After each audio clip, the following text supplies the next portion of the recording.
Alors voici une position de fin de partie, explication de l'immunité.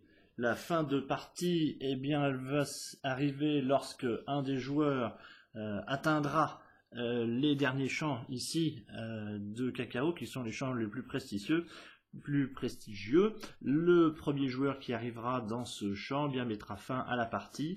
On finira quand même le tour de jeu et donc il pourrait y avoir un ou plusieurs joueurs qui atteignent ces fameux champs de cacao et ensuite on procédera au décompte des denrées récoltées. Donc chaque joueur regardera sur sa plaquette les denrées qu'il aura récoltées et on fera le compte. On a par exemple ici pour le joueur jaune, eh bien, il aurait 3 points pour le cacao, 2 fois 2 points pour l'avocat, donc 4 et 3, 7, et un 8e point pour le maïs, et on compterait en plus son niveau de dévotion. Donc pour l'instant, le niveau de dévotion du joueur jaune serait de 8. Donc on rajouterait 8 à ce total.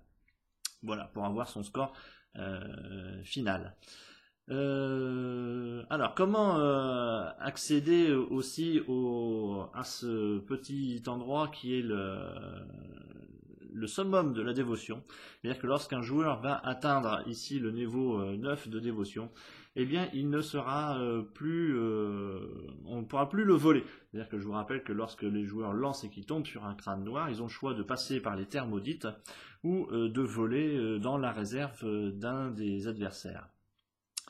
Alors ici, eh bien, on va simuler cette fin de partie très simplement pour que vous puissiez le voir, mais enfin je pense que vous l'avez déjà compris. Donc le joueur vert vient de faire 5 et 3, on l'a ici, il fait faire 8, mais il lui faut faire 9 pour accéder au dernier niveau. Il va donc faire une offrande, ici, de maïs de 1, qui va lui permettre de monter sur le dernier niveau et de récupérer le cacao, et en même temps il va monter sa dévotion puisqu'il vient de faire une offrande, et donc à partir de cet instant le joueur vert ne peut plus être volé.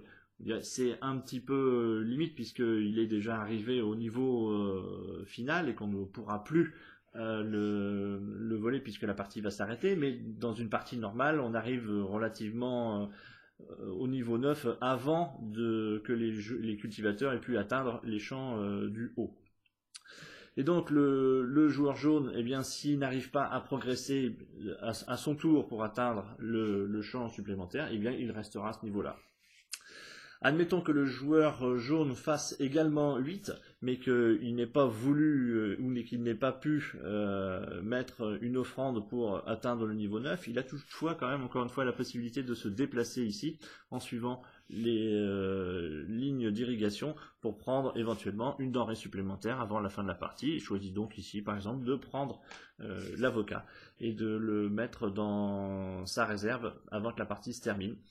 Si quand tous les joueurs auront joué que ça reviendra au tour du joueur vert, eh bien la partie prendra fin et on fera le décompte final comme j'ai pu faire tout à l'heure.